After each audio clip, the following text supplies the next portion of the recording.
Hey Shubham, am I audible? Yes, Aditya. Perfect.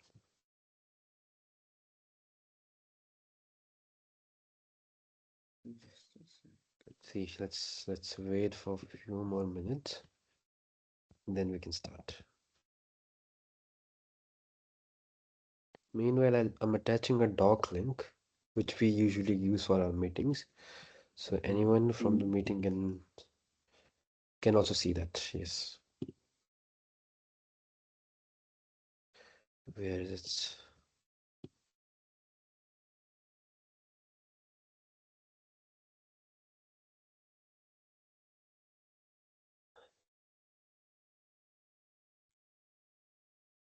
Is it raining there? Because it's raining from ours here in Uttarakhand. Yes, now it's stopped, but a few hours back it was raining. Mhm. Because it has started snowing in the mountains, so I Mm. think that's probably because of it. It's Mm. raining here a lot. Sorry, pardon? It's raining a lot here. Hmm.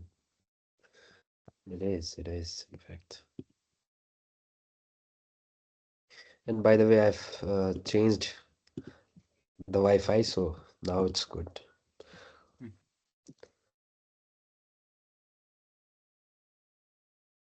So far, we have received like 40 like 40 registration Mm. through the Google form, and I think 20 was from me only. So 20 from like the people who want to join. Let's see. By the way, Joel Thomas, I also invited this guy. He's from I think IIT. Joel, would you like to introduce yourself? And then maybe everyone of us can also introduce each other. Hi, I'm Joel. I'm currently working as a senior product assistant at IIT Delhi. I'm actually working with the quantum key distribution team, which recently achieved this 1 kilometer distance. There was a project na DRDO with DRDO and IIT Delhi. Yes, So they yes. achieved the QKD of 1 kilometer through free space channel. So I'm actually designing like a key management system which uses PQC to distribute these keys to the end users. That's Okay, my so task as of now. basically if there are one QKD and QKD, once QKD is transferred from here to here, then from Hmm. using this QKD keys to let's say other subcomponents, you use Uh-huh. PQC, is it?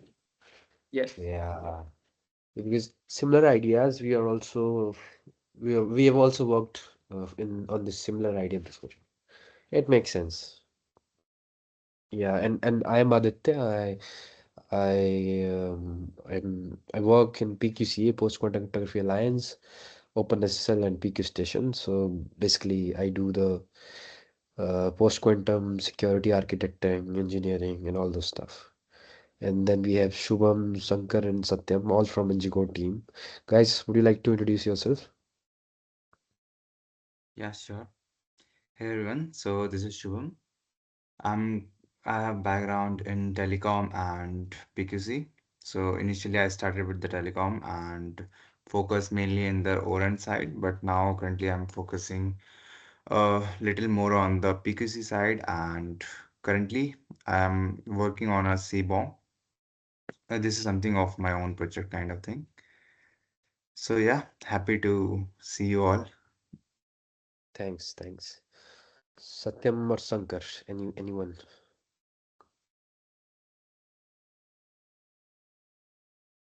Maybe Satyam, you can go ahead.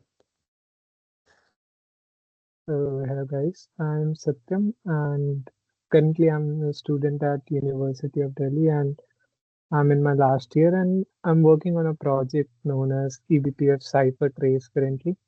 So it's mostly using eBPF to get runtime analytics on the cryptography algorithms that you're using and to create a crypto inventory for easier post quantum migration.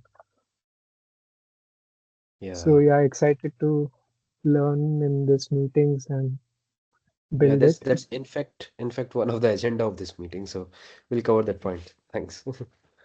Shankar,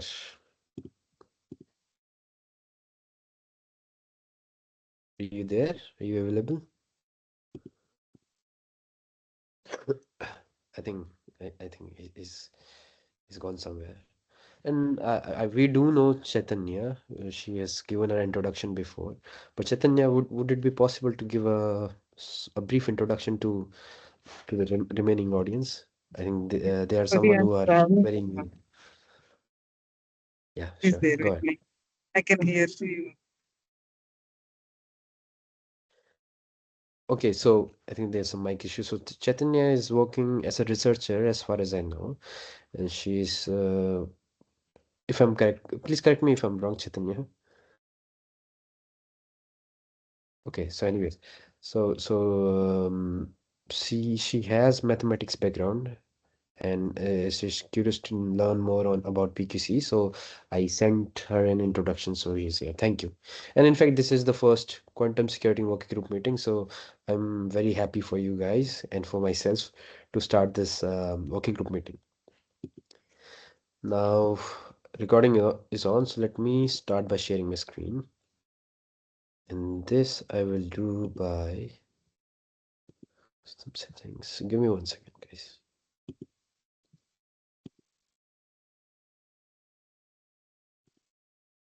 Okay, I'll have to quit and reopen. Just give me 2 seconds. Sure. I'll be back in 2 seconds. Okay.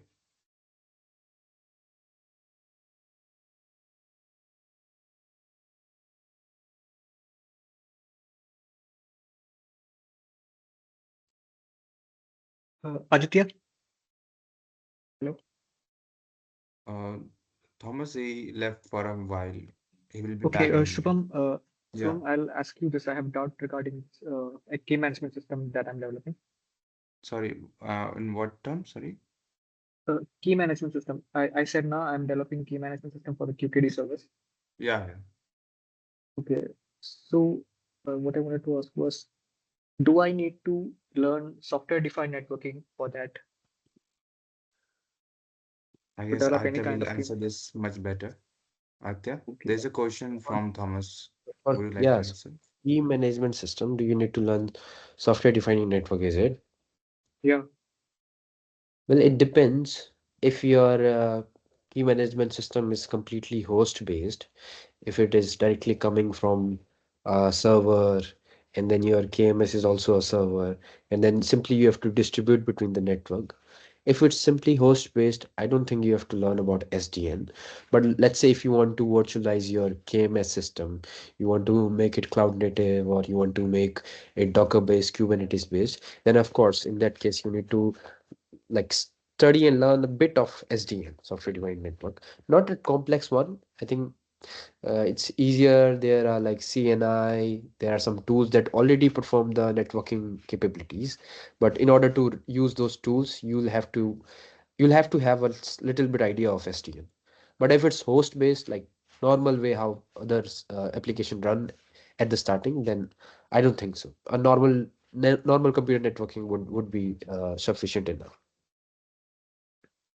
Okay, like how would that work? I mean, normal computer networking system for a key management. like uh if there's a system, there are multiple system, and you want to send anything over the network to these several computers, then usually Hmm. you use some no, networking only, right? You know the IP, Hmm. the on which host they are port that they are running on. Then using some Ah, network protocols, you simply send those things. So, and next thing is, if you want to send it securely, you run a TLS session, or you run some SFTP. You use SSH. So at least these type of networking you need to know. okay. Now I have actually set up I mean, something like that using NGINX, which Uh-huh. uses a TLS terminator. Uh-huh. So, Yeah, that's correct. so I actually want to modify that using a database. So the keys generated using this QKD servers will be stored in a database and retrieved as and when required. Okay. So that's what I want to look into. and you'll save these keys like in an encrypted format in your database, is it? Yes. So do I need a hardware security module for that, or how should that, how should I proceed with this? I think, see, key management system itself talk to an HSM usually. See, if Hmm. there are a lot of, if there are like less key management, then we don't even need KMS. We just use HSM and then we write our own logic, and using some PKCS 11 API, we fetch the keys. But let's say if the keys are too much, then you need a KMS, and that KMS talks to an HSM. So if you want to make it completely secure, then I believe you need to run an HSM. But with QRNG, uh, maybe you can use, or because nowadays, sorry, there is QKD, right? Now Hmm. QKD itself has some ITSI ETSI API. So using those API, you can store those QKD keys in a secure way, I believe, within your HSM. Okay, so I need an HSM. The thing is now our team is in a purely physical layer state. There are only hardware devices as of now. Yeah. So I'm the only one who is actually working on the, I mean, upper layers of this project, and I don't Okay. have anyone to discuss these things with. Okay. So So can we actually write like what exactly do you want? Maybe in the next meeting we will have something concrete to discuss, I think. yeah, sure. So you have QKD keys, right? And Hmm. then you want to create a KMS for this. Yes, KMS, QKD keys managed by a KMS. essentially we are providing a key as a service to Key as a end service. users. Yes. The service. Okay. So now what do you want to achieve after this? Uh, what? Sorry, I'm sorry. So QKD keys are there, which you want to manage by KMS. So now, Hmm. now after this, what do you want?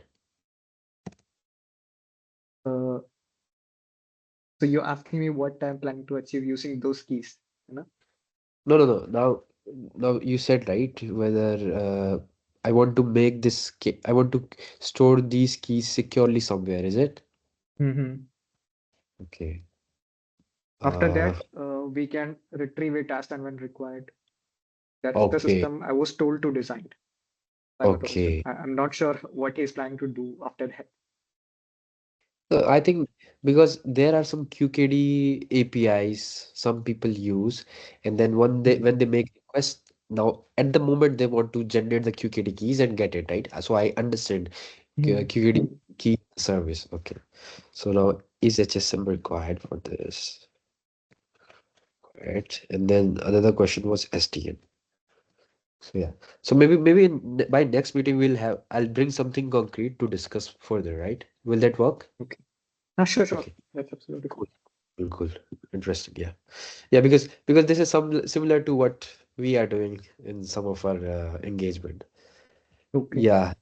So yeah, let's move on with our agenda. So one thing is eBPF cipher trace that Satyam also has a Medium blog post about it. Satyam, would you like to explain a bit about this project?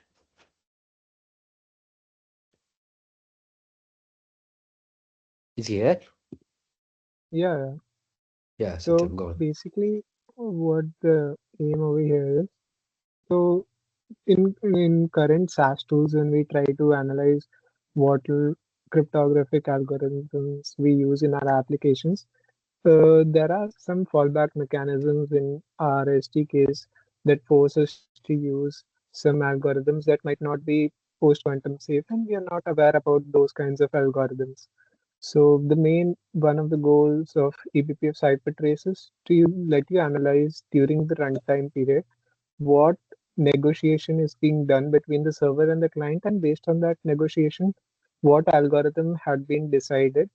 And with that, you can get a more in-depth practical view into what kinds of cryptographic algorithms you're using, and are they post-quantum safe or not. Because for making a post-quantum safe architecture, not only you should be PQC, but your client should also be following that same standards. or else the whole point of it is gone. So this is just using eBPF because it gives you really good visibility into the functions and their arguments. So that's why I went ahead with eBPF. So yeah, this is the very high level overview of what we are trying to do with this. Okay, yeah. So in more simpler terms, when there is, let's say if there is a TLS handshake, so we have a lot of cipher suits and we basically select one algorithm, right? So now how do we get to know about that algorithm using eBPF? Oh, now one question that I want to ask Satyam, if we can simply do a PCAP and then identify the algorithm, how this eBPF cipher trace would be better in that case? Yeah, for doing PCAP, you might have to, hinder the traffic a lot, or it might be causing you a lot of overheads.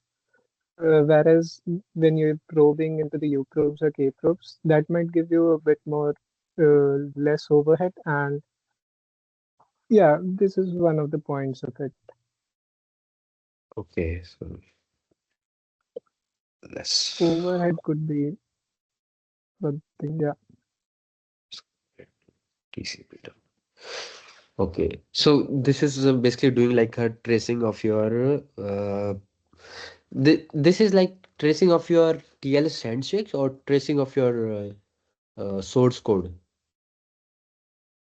you can do both with it. Hmm. What is the first one that you would be doing or you are doing?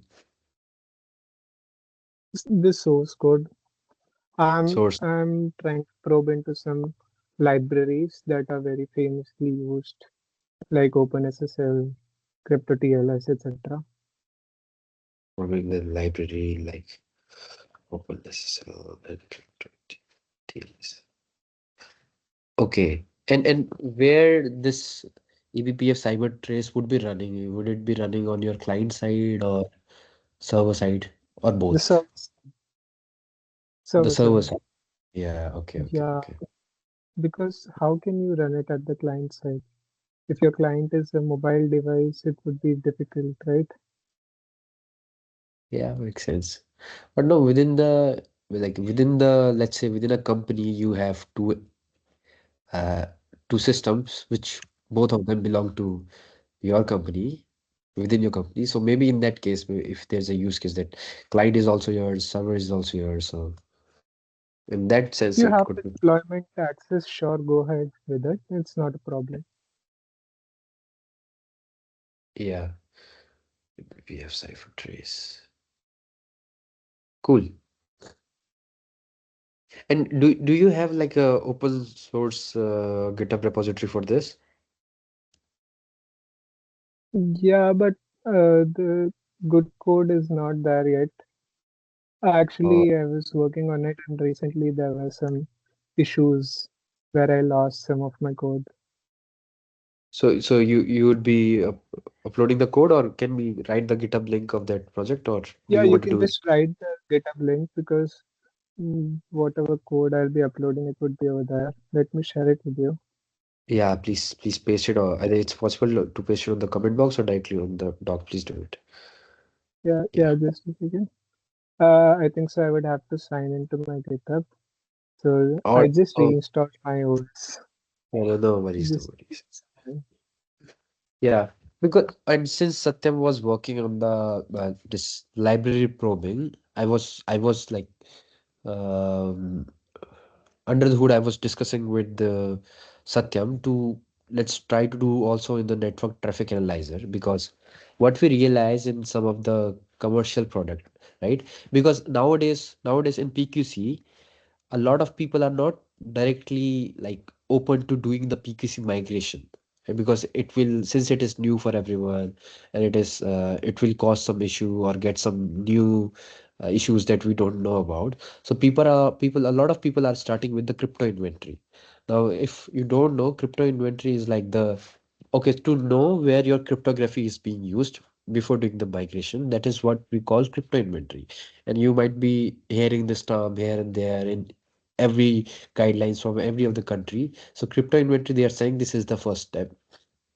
Now, crypto inventory, as part of crypto inventory, we do a lot of scanning on the different layers, network layer, code layer. Now, a lot of people do network traffic analyzer, that is like TCP dump and PCAP generation. And we, in fact, we also do this. I work for a company called PQ Station. We do the same thing. You can go through our website, and it's all public information. But the problem is when we have traffic analyzer, we do TCP dump and then download a PCAP, then put the PCAP in your analyzer. This is a very lengthy process, and it's not just lengthy. It's TCP dump itself is causing a lot of storage.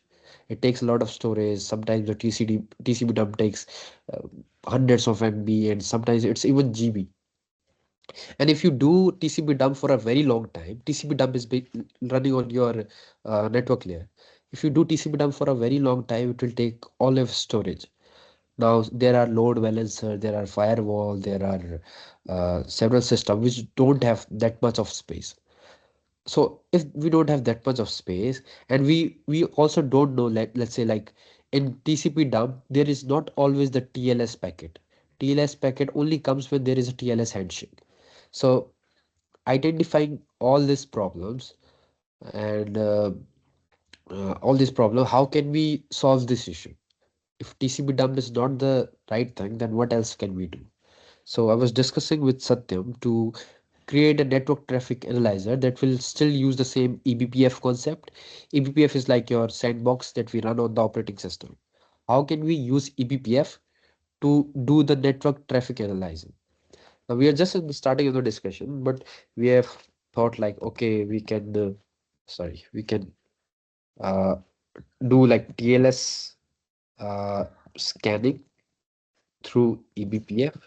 This is one thing, right?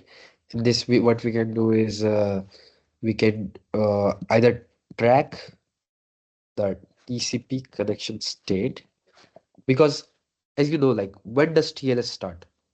When there is a TCP connection, TCP handshake.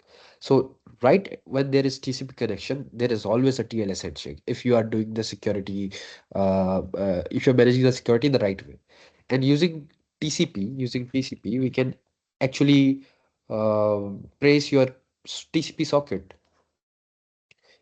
Using TCP, we can trace the TCP state uh, using the socket, right? So now in the program, what we can do is as soon as we the TCP change the state on the establishing the connection, something, right at the moment we do the we collect the packet through eBPF, and then we put it into an analyzer. Now this is just an idea. I think Satyam has done a lot of work in this, but we are trying to create a dedicated project on this. So this is just one idea. But before we do, I mean, we can do this project start. Before that, we want some discussion. Okay, whether this is the best idea, or whether if we can do something better in the TCP one, or whether we can use some other tools like OpenSSL client. Will that make any sense? Using all those things, then we would like to start dedicatedly on this project, right? So what do you guys think? Do you have any thoughts on this right at the moment, or would you like to take some time and then maybe in the next meeting come up with some points? But very to a very solid point, we just want to know the drawbacks of this idea. Drawbacks, whether this is the best approach, or could we do something better in this? And this part of the working group is exactly this, to discuss all the stuff, whether it belongs to a dedicated project or not. Even if we don't have dedicated project right now, which we will have later, but before that, to have a discussion on these points. Now, Shubham or Satyam, do you have any points to add, or any Joel, Chaitanya, any one of you have any point on this?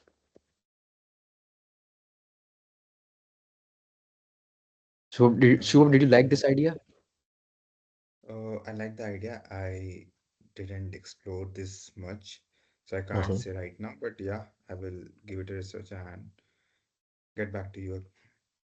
Yeah, sure. But how about what if we use OpenSSL client for Mhm. the components?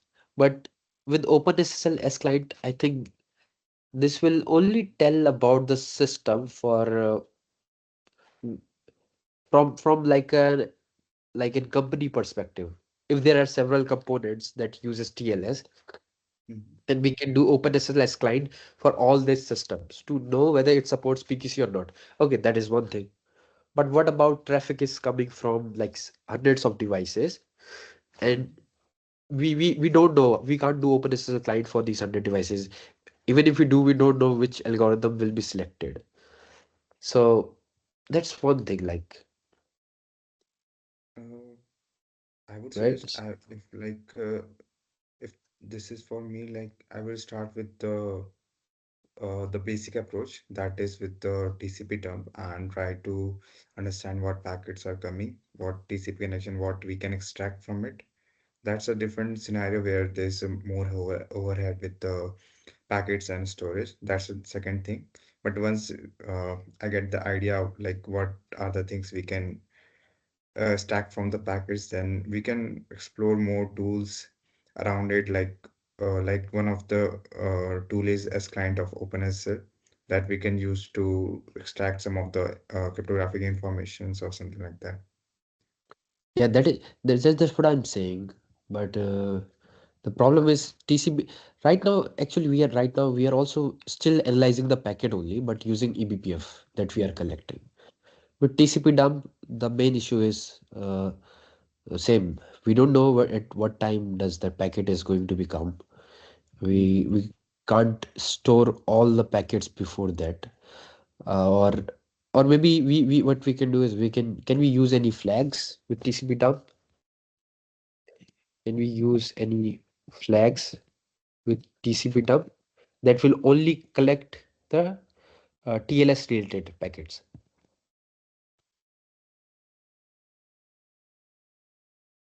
That will only collect what time? Okay, collect the TLS related packets.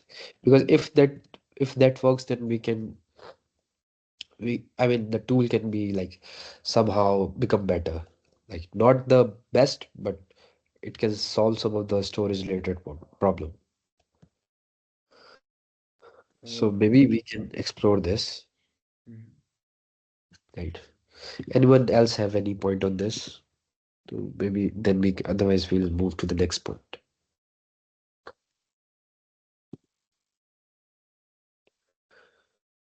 So I'll take the silence as a no. Next point in the agenda is what other PQC community is discussing or doing at the moment, and how can we do differently. So I'm part of various community, and Shubham himself is a part of various community. For example, let's take the best one for PQC. There is alliance called PQC Alliance under Linux Foundation, and I'm the part of that PQC Alliance. They are doing. Let me tell you what they are doing. They have three projects. First one is Open Quantum Safe that everybody knows. Joel also probably have a good idea about OQS. OQS basically provides like it's called Open Quantum Safe, and it provides a bunch of PQC related algorithm, whether it's NIST standardized, NIST chosen one or not. For example, they'll have Frodo, they have Cross, they have Mayo. So all these algorithms are not accepted completely by the NIST. So what they provide a bunch of pool of quantum safe algorithms which you can play with, which you can do research. So it's a basically a completely research project. OQS, right? Open quantum safe. Next one is PQ code package. It only takes care about the NIST standardized algorithm, NIST accepted algorithm, MLCAM, MLDSA, SLSDSA. Now they are providing enterprise layer PQC algorithm and very portable. Portable, that means it can be run on your x86, can be run on your ARM, RISC-V, what else? Mac, and even and whatever the CPU is, it is very portable. And they are making it enterprise ready. They are making it memory proof. Memory proof is really important. And then the other one is CBOM kit, which is basically creating a crypto inventory, cryptographic bill of material for the source code scanning. So it will basically scan your source code. So these are the projects that they are already doing, and it's doing really good. Then there are other community called PKI Consortium. In the PQC group, right now they are working on mostly on the documentation part. That they create they create like modules framework. So they are creating a cryptographic post quantum uh, cryptographic maturity model. So PQC something like this. They're creating maturity model like how can your organization become post quantum mature. There's a complete module. It's like five step, 1, 2, 3, 4, 5. And then they also create cryptographic agility maturity model. So CAM, there's other things. So in PKI consortium is modules and framework. Then there is OpenSSL community. It's basically focusing on the TLS and certificate management. They have PQC implementation already, and then they are doing other things, and a bunch of other things. And then there are like mostly the most famous one are these. Some are creating implementing PQC algorithms. Some are taking from the reference. Now, how we as a NgKore community can do things differently. I don't think that because and that's another this point is PQC implementation. Shall we do the PQC implementation? Because there are now some startups in India. They say, "Oh, India does not have their own PQC implementation." And even if they create, they will do FPGA or either they will fork some of the open source project. But please understand this really carefully that cryptography market is all about open source until and unless your closed source implementation is FIPS validated. I mean, if it's not, then people don't usually go with the closed source implementation, whether it's PQC or classical algorithm. So the game is all around open source because with open source, they can actually verify what the problem is. They can actually see there is someone maintaining. So right at the moment, I don't find any value in creating our own PQC implementation because nobody is gonna take it. If we say like make in India, still I don't believe because we don't even have that much capability and in the best way if the work is already done. Some PQC implementation is already there, open source, and the engineers have done it really well. So I don't believe we should do again. So what are the things that we can do differently? Like for example, like we know crypto inventory are doing, but we're trying to create analyzer in a better way using some new technologies that nobody is using, eBPF. So that type of differentiability we already have. What else can we do? Now it's an open floor. Anyone is open to have discussion. If they think there is something new idea, please put it out there. But right now, PQC implementation, I don't think we should do, and because I already described you uh, the market of open source, right? Now, how can we do some things differently? Anyone has any points? I believe we can go with the use cases that Yes, says, yes. let's say you have a network traffic analyzer. Similarly, we can create more use cases around this and use those open source cryptographic libraries to implement such algorithms. And I guess that area of market is still unexplored.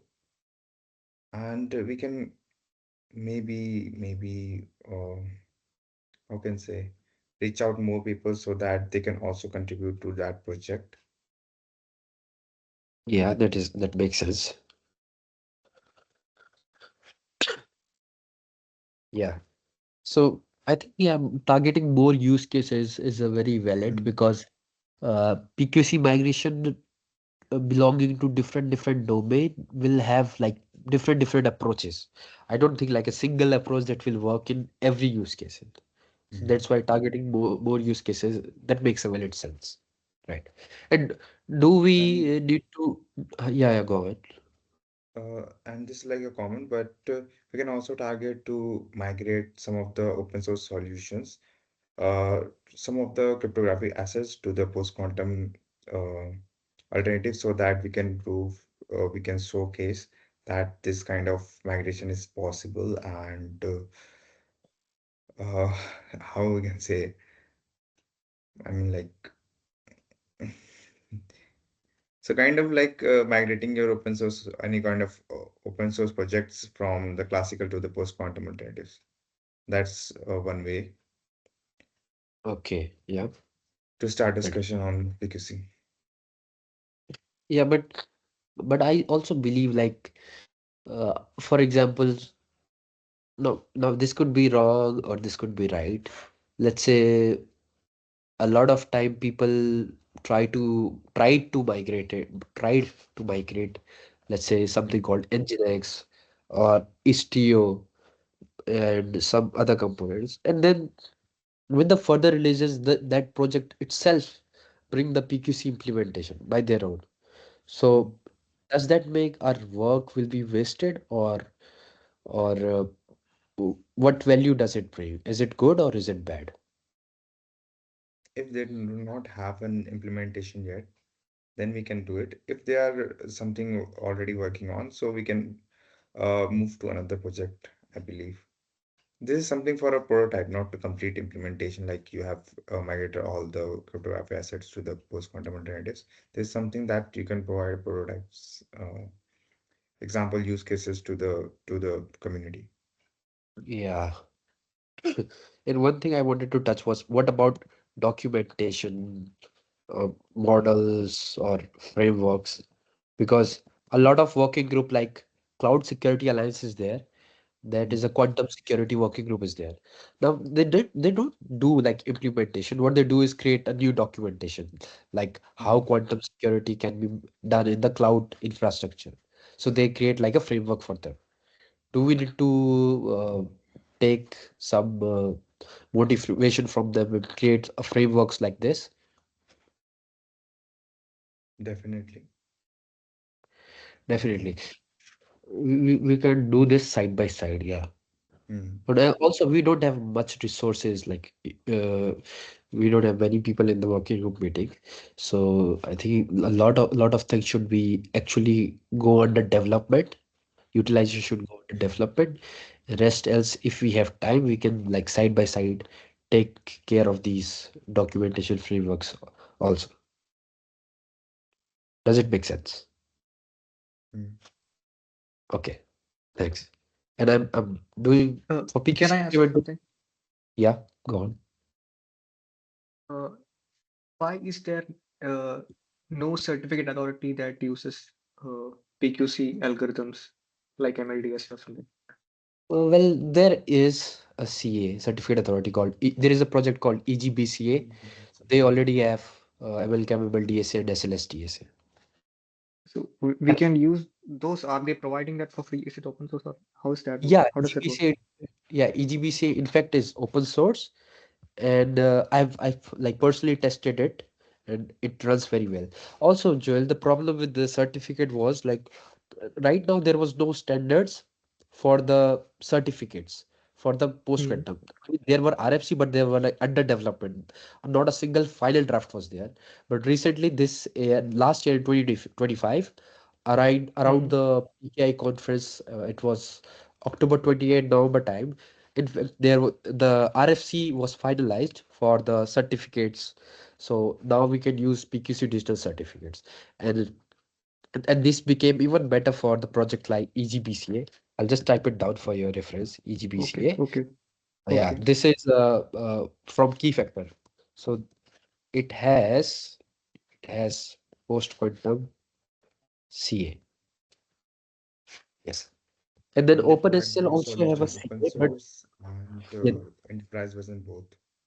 yeah, but yes, he's correct. He's correct. Sorry, what? They provide both version, like open. They have also an open source version and enterprise version.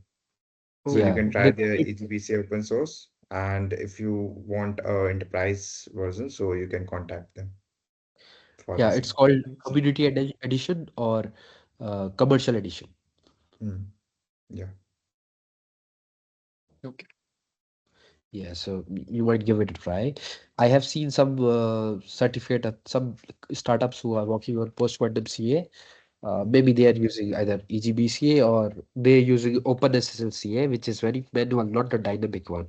It can't be utilized for a big company, but Just for small use cases, if you have 4 or 5 system who want to do authentication, then you can either go with OpenSSL and it has PQC, but for certificates, they will do some things, I think. Yeah. So for fifth point PQC implementation, I'm saying no at the moment because Mm. we don't have these capabilities, neither the willingness to do this. The another point that I want to touch was PQC in embed TLS. So a lot of IoT devices use embed TLS. Embed TLS is a project from. Can you see my screen? No, no. I think you can only see the doc. Embed Yes. TLS. Yes. So I'll paste the link then. Where's the chat? This is the chat. This is the embed TLS library. So in your most of the IoT devices, it uses embed TLS for the TLS protocol because IoT devices are very lightweight, right? Very Mm. lightweight. It does not have much space, so they can't use OpenSSL there. Maybe they can use Wolf SSL or otherwise by default they have embed TLS. Now embed TLS does not have PQC support. Kyber is in their roadmap. I don't see it coming in at least in the first quarter of 2026, neither on the second quarter, maybe in the fourth quarter. But they are working on the MLDSA implementation for embed TLS. Now, for this embed TLS, they are using PQ code package, MLDSA native. Yes, they're using this project, MLDS native. Let me paste the link again. Yes, MLDS native. So this is also a project under PQCA, post PQ code package. So they have started integrating MLDSA for this one. So I wanted to basically test this out. I don't know how much work has been done. So I need to check the status of embed TLS before next meeting, and then figure out whether it is in the testable stage or not, right? Then we will think probably how to test it because it will be really good to come up with a deployment guide, come up with a video guide and video possibility, and it would be really good to show it through NgKore.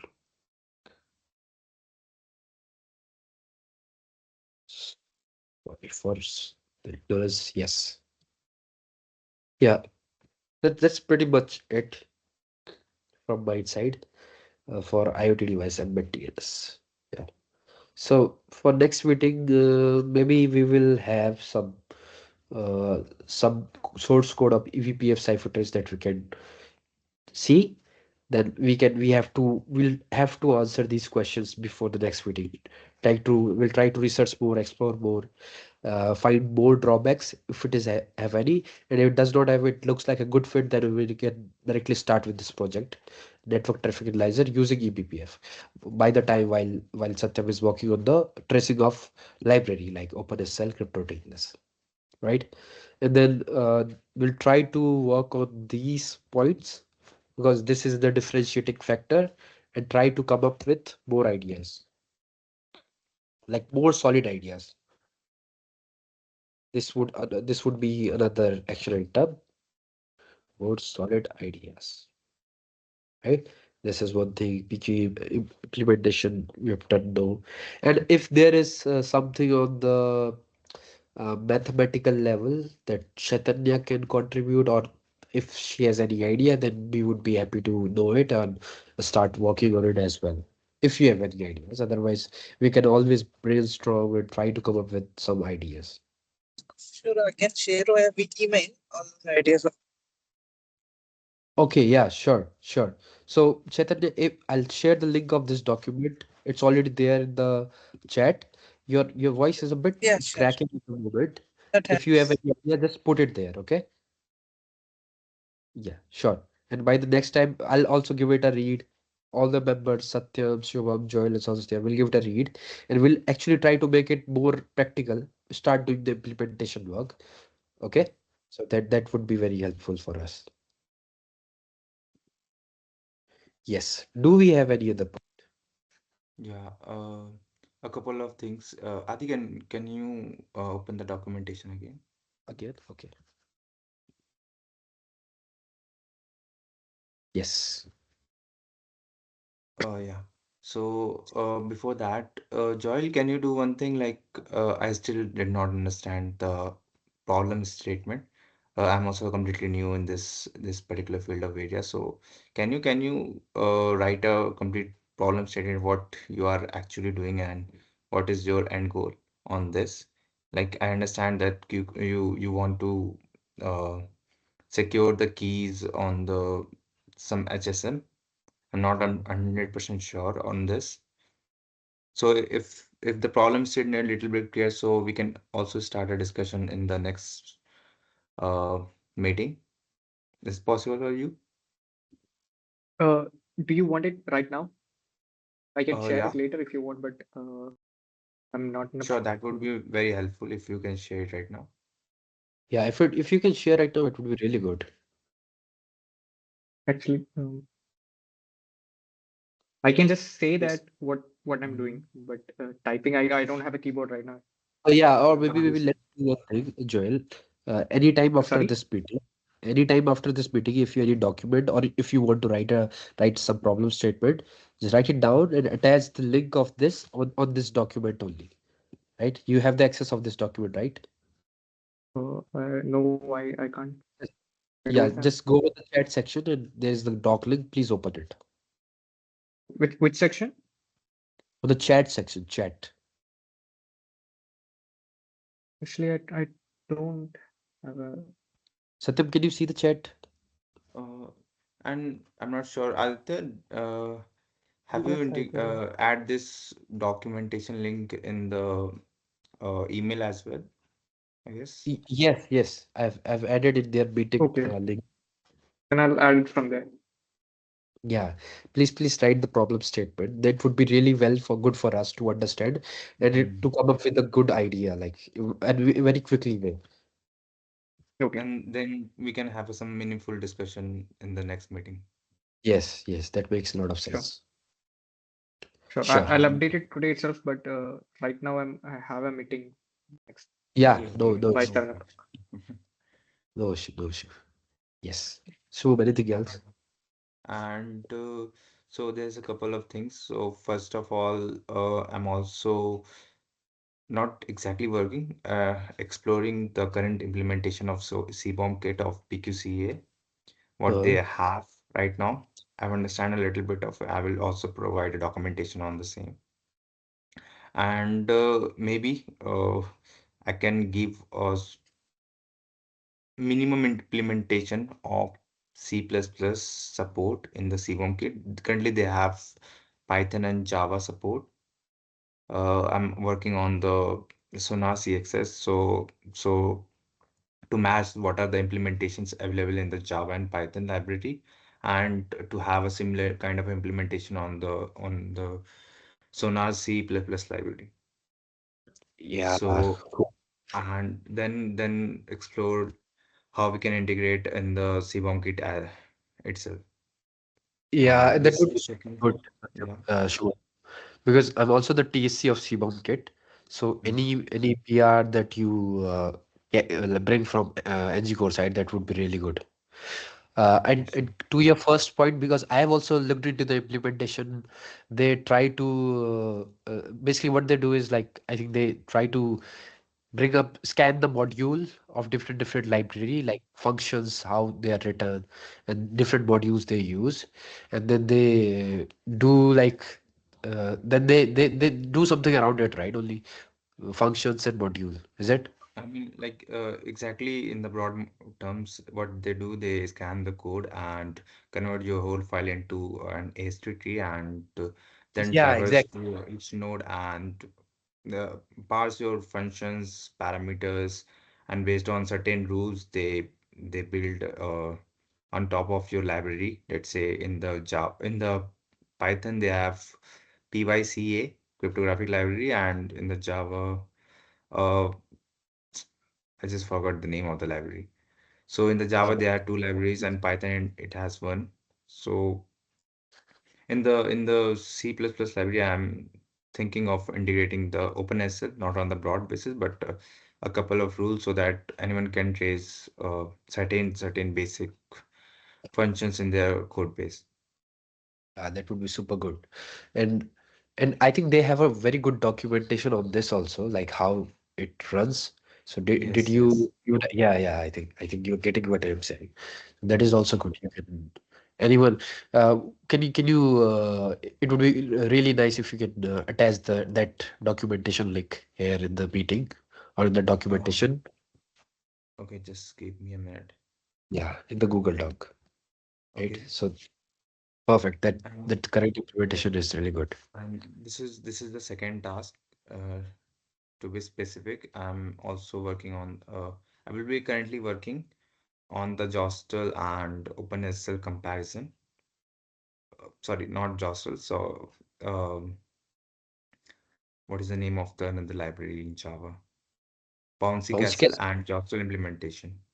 The performance basic comparison, like what is the which one is best in terms of like Uh, this? uh, are they still updating this that Bouncy Castle library? I think they've stopped working on it.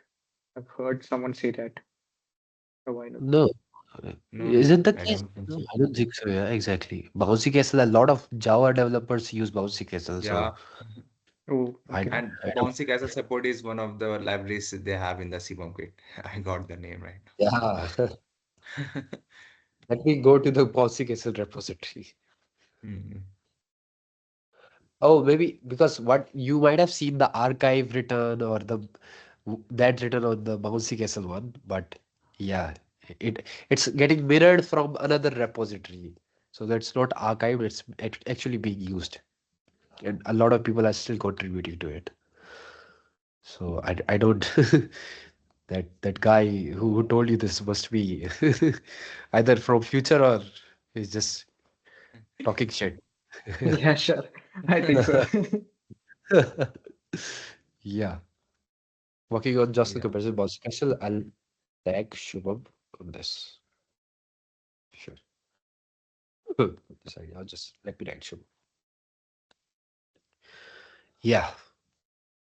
Anything else? Is that it, Shubham? Yeah. Yeah, then the doc looks super nice. I I've thought added that the link in the chat section. thanks. Let me attach that link on the Google Doc also. Copy link.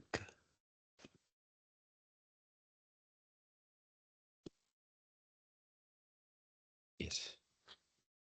I initially thought that this meeting would even last for 30 minutes, but here we are actually almost going to cover 1 hour. So congratulations, guys.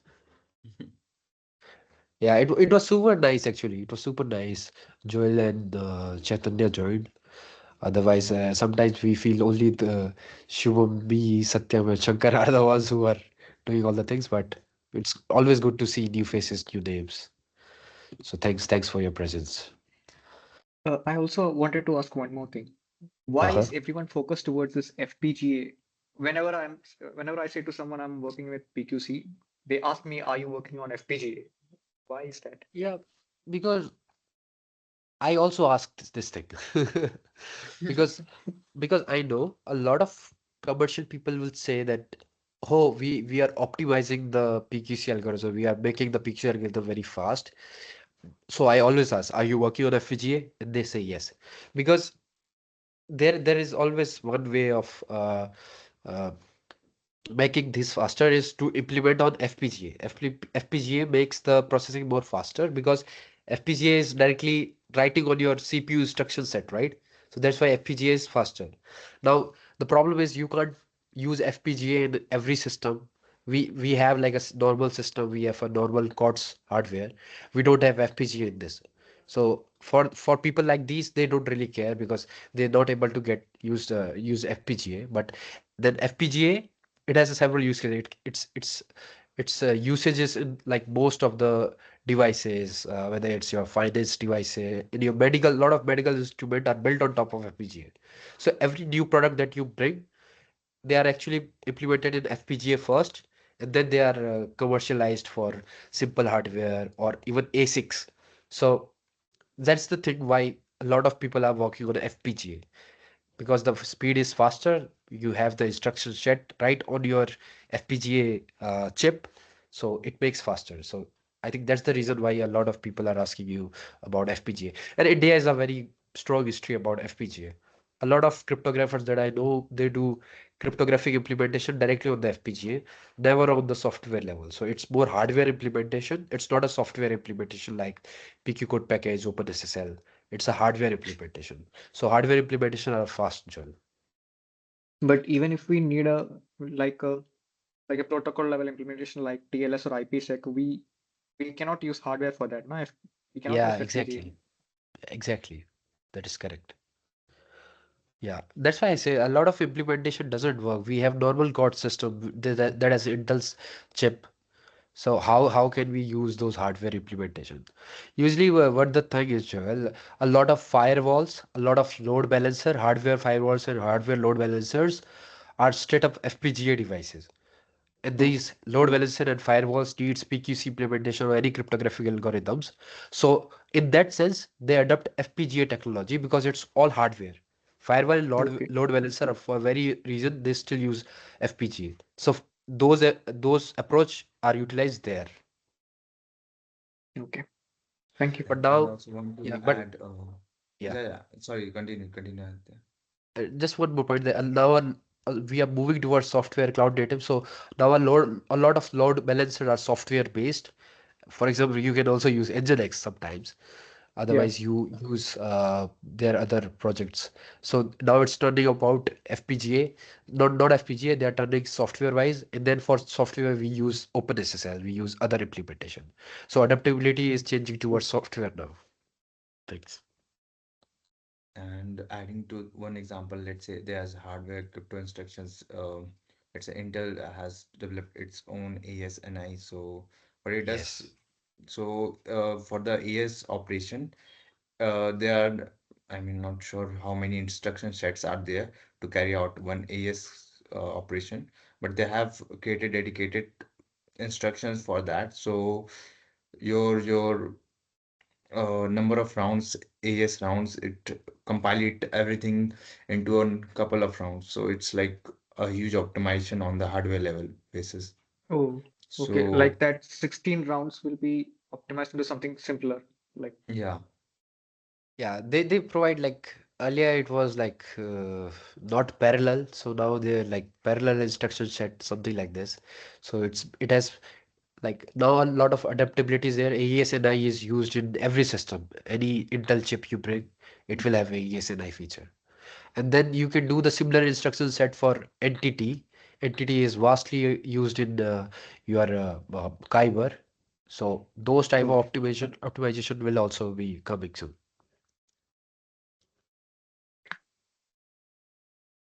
Yes, and I have a meeting in just 1 minute, so I would probably say bye to you guys and hope to see you in the next tech meeting. So we have bi-weekly, that means one meeting, why? One meeting in 2 weeks. Okay, so next week there will be no meeting. The week after the next week there will be meeting. So we'll be seeing you guys on Friday next to next week. Okay, thank you guys. okay. Bye guys. Have a Okay, great day. bye. Bye Chaitanya, bye Joel, bye Shubham. Bye. Bye. Take care. थोड़ा क्या लगता है